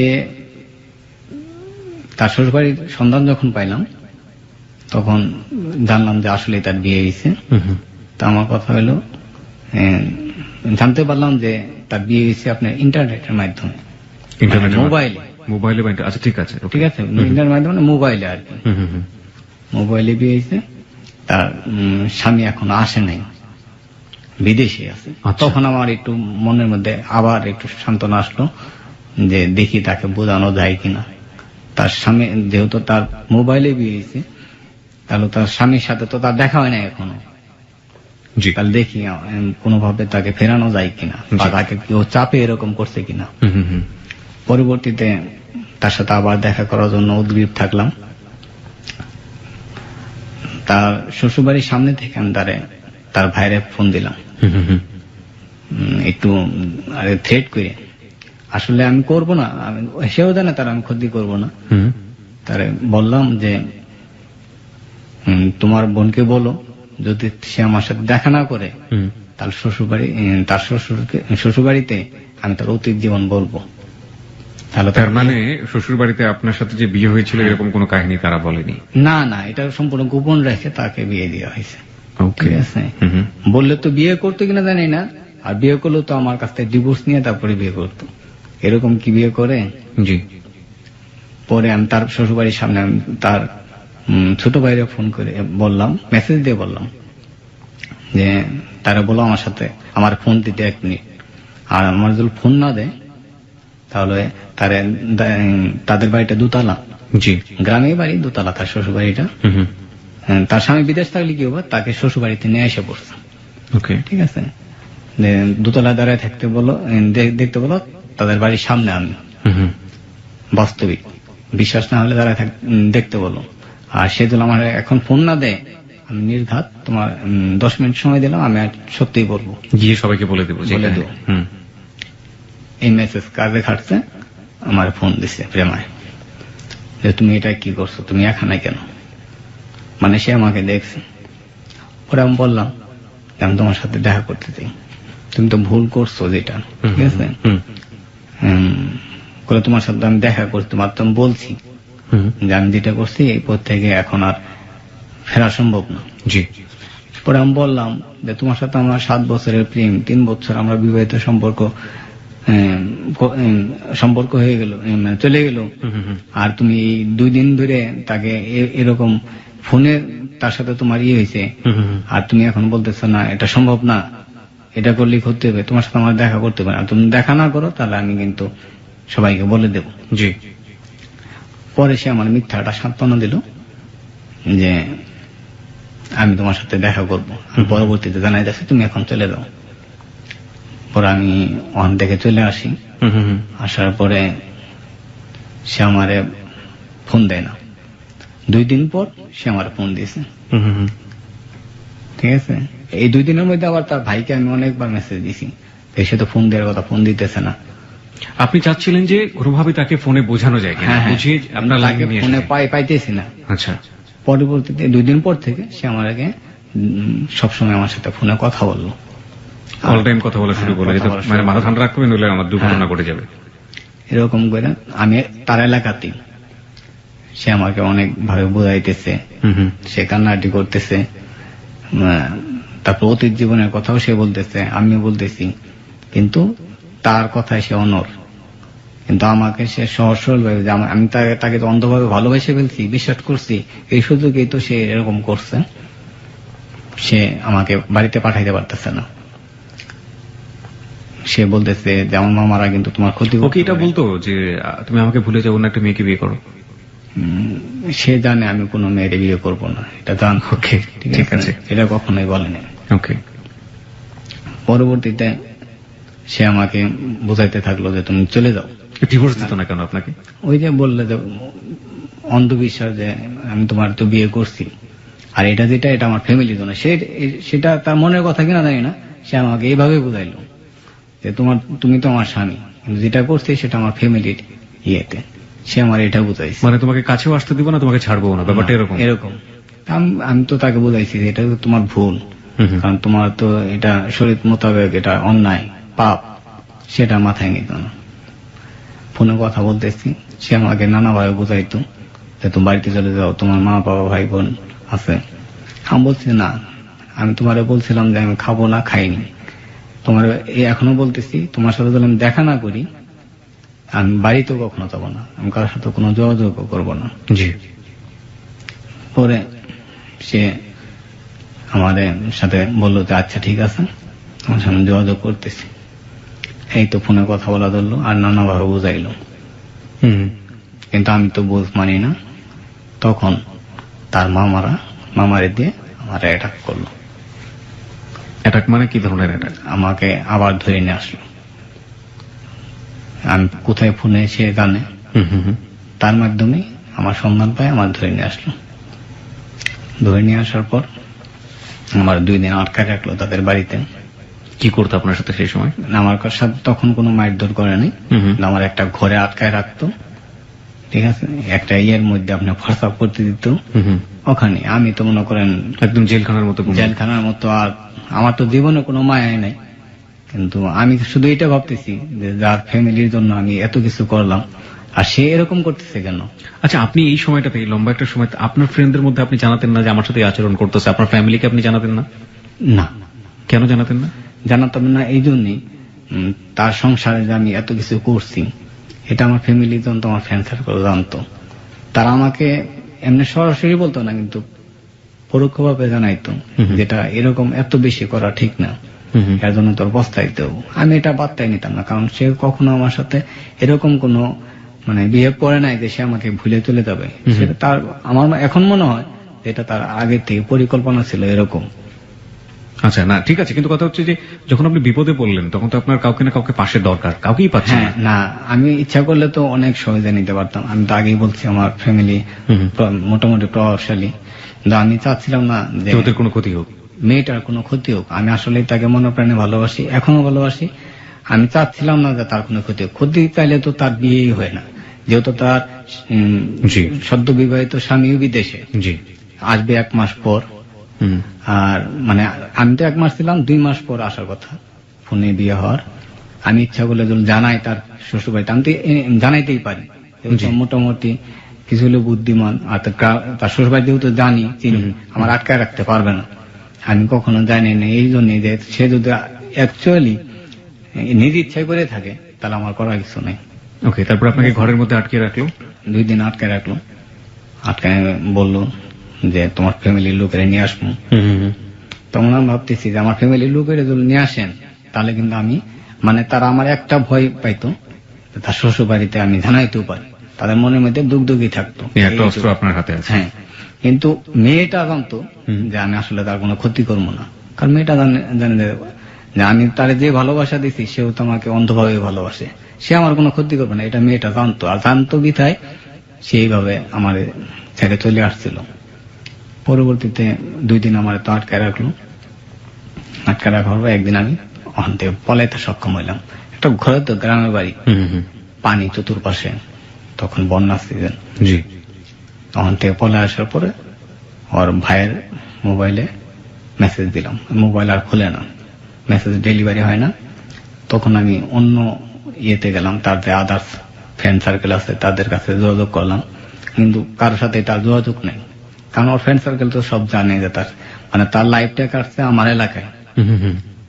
17 বছর সে আমার এলাকায় থাকছে, আর তার সব ফ্রেন্ড সার্কেল ওখানেই, তার আত্মীয় স্বজন তো থাকে শরীয়তপুরে, কিন্তু তার সমস্ত মানে শৈশব কৈশোর যৌবন তো কাটছে আমার এলাকায়। জি। কিন্তু তাদের সাথে এই যে আমার থেকে যা এসে পড়ছে তাদের সাথে কিন্তু কোনো যোগাযোগ হয়নি, তাদের কাছ থেকে কোনো পাইলাম না।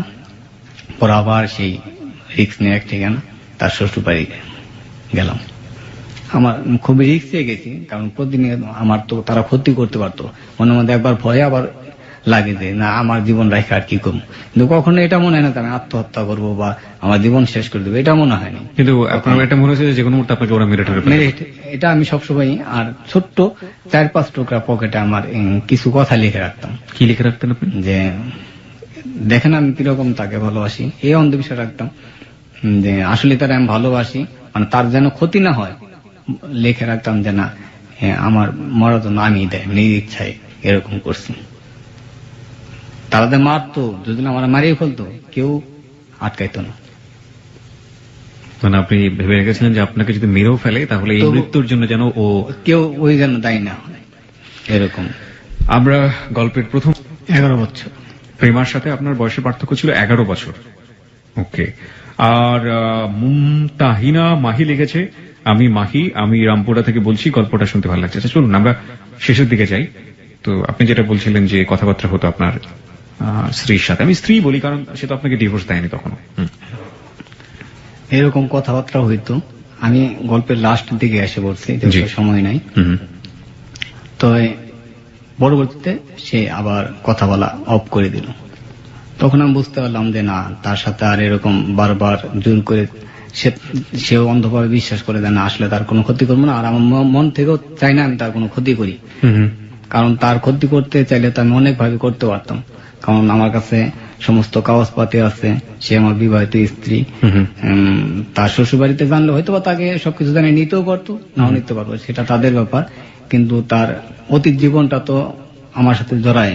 একটা জিনিস যেটা হয় যে এই ধরনের জিনিসগুলো গ্রামে ঘটলে কানাঘুষা করতে করতে কান কথা হতে হতে সবাই জেনে যায় মোটামুটি। তো আপনাদের ক্ষেত্রে কি ব্যাপারটা এরকম ছিল না? না, এরকম কেন, কারণ তারা তো বড় হয়েছে আমার এলাকায়, আমার এলাকায় তো মোটামুটি সবাই জানে আমাদের সম্পর্কের কথাটা আমাদের, কিন্তু তার এলাকায় তো এই সম্পর্কের ব্যাপারে কেউ জানে না, তার যে দেশের বাড়িতে। এই জন্যই তার দেশের বাড়িতে এটা কখনো, সে তো আমার এলাকায় তাকে সবাই এখন ধিক্কারই দেয়, অনেকে তো জানছে ঘটনাটা।